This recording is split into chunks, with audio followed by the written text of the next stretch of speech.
আজকে আল্লাহর কাছে হাতটা তুলে দোয়া করি, আল্লাহ আমাদের দোয়া মঞ্জুর করে না, চাই না, আল্লাহকে হাতটা তুলে বলছে রব্বানা, আর আল্লাহ আমাদের কাছে মুখকে ফিরে নিয়ে বলছে শুনবো না। আল্লাহ বলছে তোর কথা আমি মানবো না।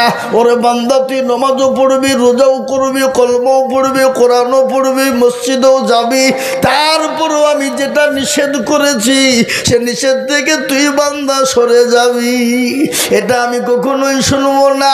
কিন্তু বান্দা একেবারের মতো আমার কাছে তওবা কর, আমি তওবার দরজা খুলে দিয়েছি। আল্লাহ কোরআনে বলে দিয়েছে ইয়া আইয়ুহাল্লাযীনা আমানু তুবু ইলাল্লাহি তাওবাতান নাসুহা। আল্লাহ বলে বান্দা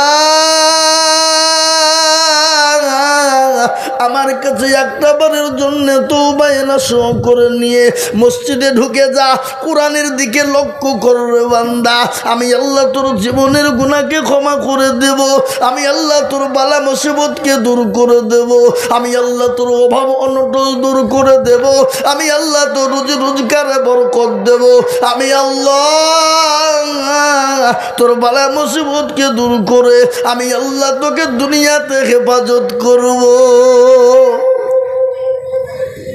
আর আল্লাহ কোরআনে বলেছে মুমিন হবে যারা, মুমিন বান্দা হবে যারা, তাদের জন্য আল্লাহ কোরআনে বলেছে হাক্কান আলাইনা নাসরুল মুমিনিন। মুমিন হবে যারা, মুমিনদেরকে হেফাজতের দায়িত্ব নিয়েছেন কে? জোরে বলুন কে? আল্লাহ। আল্লাহ দায়িত্ব নিয়েছে মুমিনদের জন্য। বাবজি, আজকে মির্জাপুরওয়ালারা কেন আল্লাহকে চিনবা না? কেন কোরআনওয়ালা হবে না? কেন কোরআনকে মাননেওয়ালা হবে না রে মুসলমান? আজকে কোরআন পড়তে জানো না, আজকে কোরআন শেখার চেষ্টাও করো না। আজকে বলুন তো, এতটুকুন ছেলে আমার পূর্বে ছোট্ট একটা এতটুকুন বাচ্চা কি সুন্দর কোরআন পড়েছে না পড়ে? নিজেরা বলুন, পড়েছে না পড়েনি? এত সুন্দর করে পড়লো, মনে হচ্ছে কলিজা দিয়ে একবারে দিল ভিজে গেল, মনটা ভিজে গেল। ও মুসলমান দরদি, খালি ওই ছেলেটাই নয়, এটা প্রতিটি মুসলমানদের কর্তব্য ছিল। আমরা দুনিয়ার সব করব, সব মানব, সবই হবে, কিন্তু কোরআন পড়ব না, কোরআন মানব না।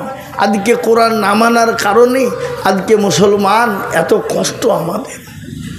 আপনারা তো সকলেই জানেন, গোটা পৃথিবীর জমিনে আজকে কোরআনকে শেষ করার একটা চক্রান্ত চলছে, চলছে কিনা? কথা বলেন না কেন? কোরআনকে শেষ করার চক্রান্ত চলছে কিনা? কেন? কেন? ওরা এটা জানে যে মুসলমানদের সবথেকে মেন গাইড বুক হলো কোরআন। আর এই কোরআনকে যদি শেষ করে দিতে পারি তাহলে মুসলমান অটোমেটিক শেষ হয়ে যাবে। মুসলমান কি হয়ে যাবে? অটোমেটিক শেষ।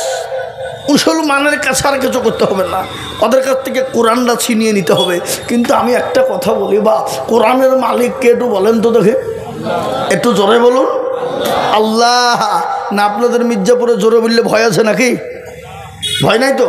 হ্যাঁ এ বাবুজি, গত 4 দিন আগেকার ঘটনা,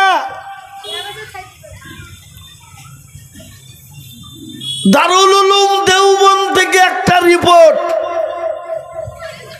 আমরা দেখলাম। দারুল উলুম দেওবন্দের রিপোর্ট কি দিয়েছে জানেন? 4 দিনের ঘটনা, 4 দিন আগেকার। বিশ্লেষণ করে দেখেছে কোরআনের হাফেজ কতজন গোটা পৃথিবীতে আছে। চারিদিক ওরা হিসাব করে দেখেছে 6.5 কোটি হাফেজে কোরআন। বলুন আলহামদুলিল্লাহ। আর একটু জোরে বলুন আলহামদুলিল্লাহ। এক নয়, 6.5 কোটি। তাদের খালি মুখস্থ নয় বাবা, ঠুটুস্থ। হ্যাঁ, এই চলো বললি বাবজি মিসিং স্টার তারা রেখেছে কোথায়? সংরক্ষিত করে এখানে বাবা, এই জায়গায়। এ বাবা, মুসলমানদের সমস্ত কোরআনকে যদি বেঈমানরা পুড়িয়ে দেয়, শেষ করে দেয়, নদীতে ভাসিয়ে দেয়, কাগজের কোরআন যদিও না থাকে তাও মুসলমানদের কোরআন শেষ করতে পারবে না। কেন? 6.5 কোটি হাফেজে কোরআনের এই জায়গায় ভরা আছে, আছে না নাই? কথা বলেন। আর এই জায়গায় যদি ভরা থাকে, আল্লাহ পৃথিবীর কারো ক্ষমতা নেই এখান থেকে বের করতে পারে। কি বুঝেন আপনারা বলুন? এ মুসলমান, হাফেজে কোরআন আপনারা সকলেই জানেন, হাফেজে কোরআনের এই যে বাবা এই জায়গাতে পর্যন্ত কথা বলে। আজকে বলতে চাই তো নদী মেলা বসতে দিয়ে জালসাতে টাকা দিলে পারমিশন কে দিয়েছে? দোকান বসতে দিয়ে টাকা নেবো, জালসার মধ্যে দিচ্ছে। আমাদের টাকার প্রয়োজনে ধর্ম রক্ষা করতে হবে না টাকার উপার্জন করতে হবে। ওই তো দোকানে টাকা দিতে লাগছে, বুঝছে সমাজের কবি লিখে টাকা দিচ্ছে, দোকান দিতে দোকান বসতে দিয়ে কি নিয়ম কি দোকান বন্ধ করতে হবে? বাগানে বলা হয়েছে তার হাতে টাকাই বাগানে লিখছে। একটা গরিব মানুষের 200 টাকা দিবে, 100 টাকা দিবে, টাকা বা ঘুরে দিতে হবে। ঠিক আছে, কি নিয়মে যাচ্ছেন ওইবার চিল্লালে তালসা চলবে? বন্ধ করেন। যাক যাহাবার হয়ে ছেলে ছেলে তুমি এদিকে এসো, এদিকে এসো। কি নাম তোমার? আমার নাম রফিক। আলহামদুলিল্লাহ, যাহাবার হয়ে গেছে শোনা। না হুজুর, আমার কথা হলো যে সমাজের লোকে কমিটি কর্তৃপক্ষ দোকান বসতে দিই তাদের কাছ থেকে কিছু পরিমাণ টাকা তুলছে, ঠিক আছে? তাহলে যেহেতু গরিব মানুষ তার কাছ থেকে টাকাটা তোলা হয়েছে, তাকে পুনরায় আবার কিছু লোক যেই তুলে দিচ্ছে, এটা কি নিয়ম? আর আমাদের জালসার টাকাটাই মেন না ধর্ম রক্ষা করা? এটা করলে তো হবে না। টাকাও লিবা তুলিও দিবা, হয় টাকা বলিতে হবে না আর নাহলে তুলে দিতে হবে নাকি? হুজুর দুটোর একটা হবে না। কমিটিতে কি আলোচনা হয়েছে? যাক রফিক ভাই, যাক ছেড়েন, জালসা চলছে, যাক বাদ দেন, যাক ছেড়ে দেন, যাক ছেড়ে দেন, ছেড়ে দেন। বাবা ছেলেরা একটু বসো তো, মানে তোমরা একটু বসে যাও, তোমরা একটু বসে যাও, বসে যাও। হ্যাঁ যাক, আল্লাহুম্মা আমিন। আল্লাহ একটু দুরূদ শরীফ, আল্লাহুম্মা সাল্লি আলা মুহাম্মাদি ওয়া আলা আলি মুহাম্মাদ কামা সাল্লাইতা আলা ইব্রাহিম ওয়া আলা আলি ইব্রাহিম ইন্নাকা হামিদুম মাজিদ। আল্লাহুম্মা বারিক আলা মুহাম্মাদি ওয়া আলা আলি মুহাম্মাদ কামা বারাকতা আলা ইব্রাহিম ওয়া আলা আলি ইব্রাহিম ইন্নাকা হামিদুম মাজিদ। আল্লাহুম্মা আমিন। দেখো দরদি আমার ভাই, আমার শোনারা, আল্লাহ ওয়ালা কোরআন ওয়ালারা, তো আমি আপনাদেরকে বলবো বাবা, এই যে আগে মাসা করতে বলে দাও যে তার সীমানা বাইরে আছে, এই মাদ্রাসার কর্তৃপক্ষী যারা আছেন, আপনারা দোকানদারদের কাছে কারো পয়সা চাবেন না, কেউ পয়সা চাবেন না দোকানদারওয়ালাদেরকে। আজ থেকে আপনারা নিয়াত করুন, আগামীতে মির্জাপুরে জালসা হলে কোনো দোকান বসতে দেবেন না। হাত তোলেন সবাই, হাত তোলেন, হাত তোলেন। কাজে পরিণত করতে হবে কিন্তু। আগামীতে জালসা মির্জাপুরে হলে কোনো রকমের একটা চায়ের দোকান পর্যন্ত বসতে দিবেন না। কথাটা মনে থাকবে, কথাটা মনে থাকবে। যেহেতু যে দোকানগুলো আপনাদের গ্রামের আছে সেগুলো থাকবে, যেগুলো 24 ঘন্টা 12 বছর থাকে, 12 মাস থাকে, সেইগুলো বাদে আদার্স কোনো রকমের কোনো দোকান বসতে দেবেন না। এতে আপনারা শান্তভাবে আলাদাভাবে বসে সুন্দরভাবে সিদ্ধান্ত নেবেন, তাতে যেন ঝগড়া ঝামেলা ঝঞ্ঝট যেন না আসে। সবাইকে বুঝিয়ে বলবেন, তাতে কোনো আলেম ওলামাকে সঙ্গে রাখবেন। আমাদের হুজুর আছেন মুরব্বী আপনাদের গ্রামের, জি শাইখুল হাদিস, যে বেল্লাগা জালিলিয়া মাদ্রাসার, তিনাকে নেই সঙ্গে নেবেন, নিয়ে আপনারা একটা কাজ করবেন, দেখবেন ইনশাল্লাহ কেউ মুখ খুলবে না। দোকানে এটাকে তুলতে হবে, এটাকে বর্জন করতে হবে, নাহলে মুসলমানদের সামনে যে দিনটা আসছে, আরও সামনে খারাপ দিন আসছে। আমি আপনাদেরকে বলে দিচ্ছি, আরও খারাপ দিন আসছে। এটা আমরা চেষ্টা করবো ইনশাল্লাহ। বাবা, মুসলমান চেষ্টা করলে সব পারে না, পারে না? কথা বলেন, পারে না, পারে না?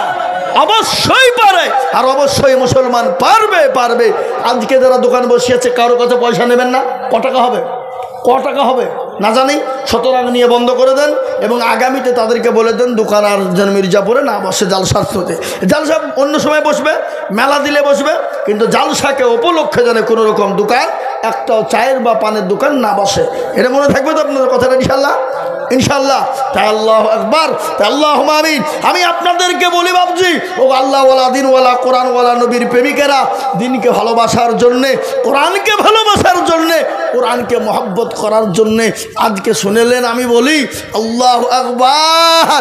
গোটা পৃথিবী যদি একদিকে হয়ে যায় কোরআনওয়ালাকে শেষ করতে পারবে না। কেন?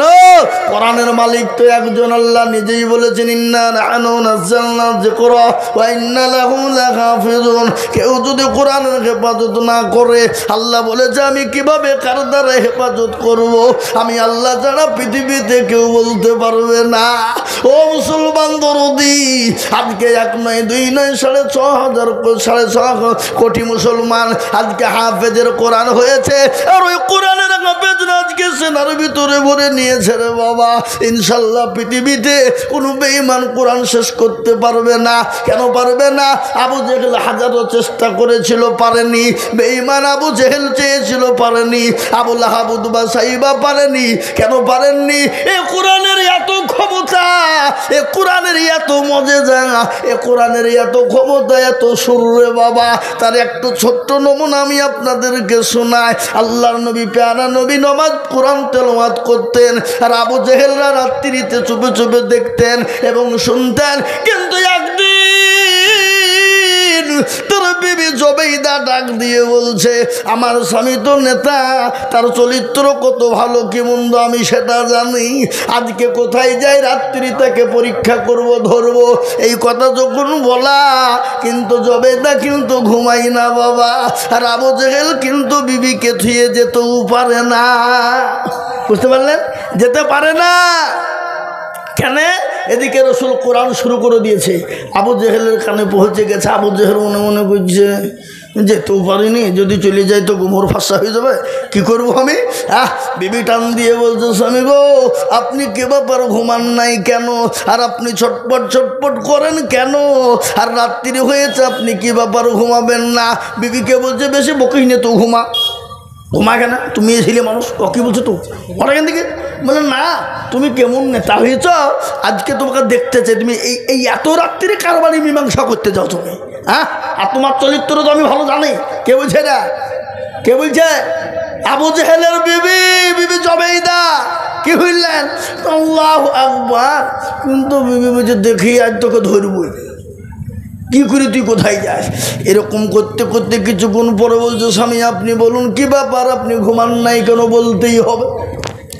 আবু জেহেল ডাক দিয়ে বলে, বিবি জীবনেও কোনোদিন কাউকে বলবে না রে বিবি, আমি যে নেতা, আমি ওই মুহাম্মদের দুশমন, কোরআনের দুশমন, ইসলামের দুশমন, আল্লাহর দুশমন। কিন্তু বিবি শুনো শুনো, ওই মুহাম্মদ সাল্লাল্লাহু আলাইহি ওয়াসাল্লাম যখন কোরআন তেলাওয়াত করে আমার দিলটা ফেটে যায়, কলিজাটা ফেটে যায়।